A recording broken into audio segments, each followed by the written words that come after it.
Time में खूबसूरत कौन नहीं दिखना चाहता। छोटे से बड़ा और लड़का लड़की चाहे कोई भी हो, हर इंसान चाहता है कि उसका चेहरा बहुत ही ज़्यादा ग्लोइंग और खूबसूरत दिखे। लेकिन इस भागती दौड़ती ज़िंदगी में और टेंशन भरी लाइफ में अपने चेहरे की खूबसूरती को बरकरार रखना एक चैलेंज की तरह है।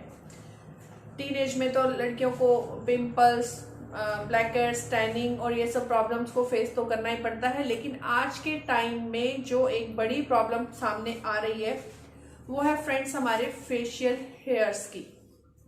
हमारे फेस पे जो अनचाहे बाल उगाते हैं, सबसे बड़ी प्रॉब्लम इस वक्त तो हमारे लिए बनते जा रहे हैं।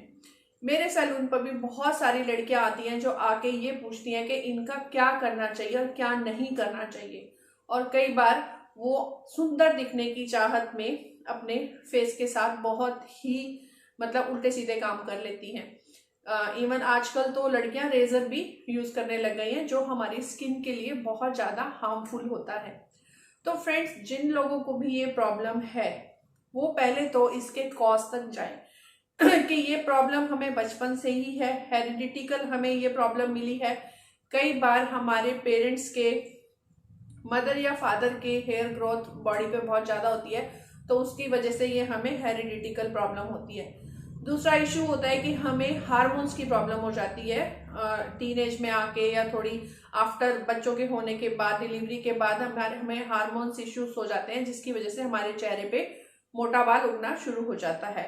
या कई बार हम बहुत लंबे समय से कुछ दवाइयां खा रहे होते हैं और हमारे हार्मोन्स चेंज होते हैं, तो उसकी वजह से भी हमारे फेस पे फेशियल हेयर्स या मोटा बाल उगाता है, स्पेशली चिन एरिया पे और अपर लिप पे बहुत ज्यादा ग्रोथ आनी शुरू हो जाती है।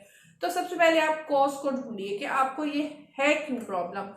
तो इसके लिए बहुत सारे तरीके होते हैं। कुछ लोग फेस वैक्स कराते हैं। अगर आपके बाल बहुत लाइट, जो सबके फेस पे रोए तो होते ही होते हैं, सबके फेस पे छोटे छोटे बाल रोए इन एरियाज पे तो होते ही होते हैं, उन लोगों को क्या करना चाहिए, सिर्फ ब्लीच से ही वो इस चीज को कवर कर सकते हैं अगर नेसेसरी है। अगर आपके बाल बहुत काले हैं तो आप उनको ब्लीच से कवर कर सकते हैं। और अगर आपके बाल फेस आपकी स्किन से मैच हो रहे हैं तो आप ब्लीच को भी अवॉइड करें, क्योंकि आज के टाइम में हम लोगों की स्किन में इतनी सेंसिटिविटी आ चुकी है कि 10 में से 2 से 3 लोगों को ब्लीच से भी एलर्जी होनी शुरू हो जाती है। अब कुछ क्लाइंट्स आके पूछते हैं क्या फेस वैक्स करानी ठीक है, करानी चाहिए, नहीं करानी चाहिए, कितनी फ्रिक्वेंटली करवानी चाहिए। तो फ्रेंड्स, अगर आप एक बार वैक्स से अपने बालों को छेड़ देते हैं फेस के, तो आपको जैसे आईब्रोज हर महीने करानी होती है, आपको ये भी हर महीने कराना पड़ेगा। फेस के बालों को तब तक मत छेड़िए जब तक वो आपके लिए प्रॉब्लम नहीं बन जाते। अगर आपको उनके साथ ओके है तो आप ब्लीच से भी अपना काम चला सकते हैं। लेकिन अगर वो यहाँ तक पूरे आ चुके हैं तो बेस्ट होता है आप लेजर ट्रीटमेंट की तरफ जाएं। मैं कभी नहीं कहूंगी कि आप फेस वैक्स कराएं। हाँ ठीक है, आप अफोर्ड नहीं कर सकते हैं तो आप फेस वैक्स करा सकते हैं, बट किसी अच्छे सैलून से, किसी ट्रेंड हाथों से। ये नहीं कि घर में ही या हॉस्टल में या आपने अपनी फ्रेंड से फेस वैक्स करा ली और अपना चलो जी ठीक है। अभी आपको नहीं पता चलेगा कि ये कितनी हार्मफुल होती है हमारे लिए। लेकिन जब आप कॉन्टिन्यूटी में 1-2 साल तक फेस वैक्स करते रहते हैं तो आपकी स्किन बहुत हार्ड, या तो कईयों की स्किन बहुत हार्ड हो जाती है, या उनको रैशेस आ जाते हैं, मार्क्स आने शुरू हो जाते हैं, या स्किन बहुत सैगी हो जाती है। जब वैक्सिंग स्ट्रिप से हम इसको निकालते हैं तो स्किन बहुत सैगी होनी शुरू हो जाती है। ये शुरू में नहीं पता चलता है, लेकिन जब आप लॉन्ग टाइम तक इन चीजों को यूज करते हैं तो जाके ये आपके लिए हार्मफुल होती हैं। तो फेस वैक्स के भी बहुत सारे ऑप्शंस होते हैं। कई तरह की वैक्स आजकल चल पड़ी हैं। तो आप ये चीजें बहुत सोच समझ के अपने फेस के साथ रिस्क लीजिए। आज के टाइम में फैशन की इस होड़ में आप अपने आप को, हर इंसान खूबसूरत दिखाना चाहता है, लेकिन आपको अपने फेस पे क्या यूज करना है, क्या यूज नहीं करना है, बहुत ही सोच समझ कर डिसीजन लीजिए। अगर आप लेजर ट्रीटमेंट करवा के इसको रिमूव करवाते हैं तो वेल एंड गुड।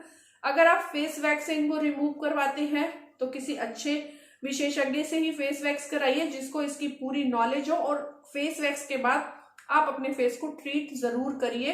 कोई फेस पैक लगाइए, एलोवेरा जेल लगाइए।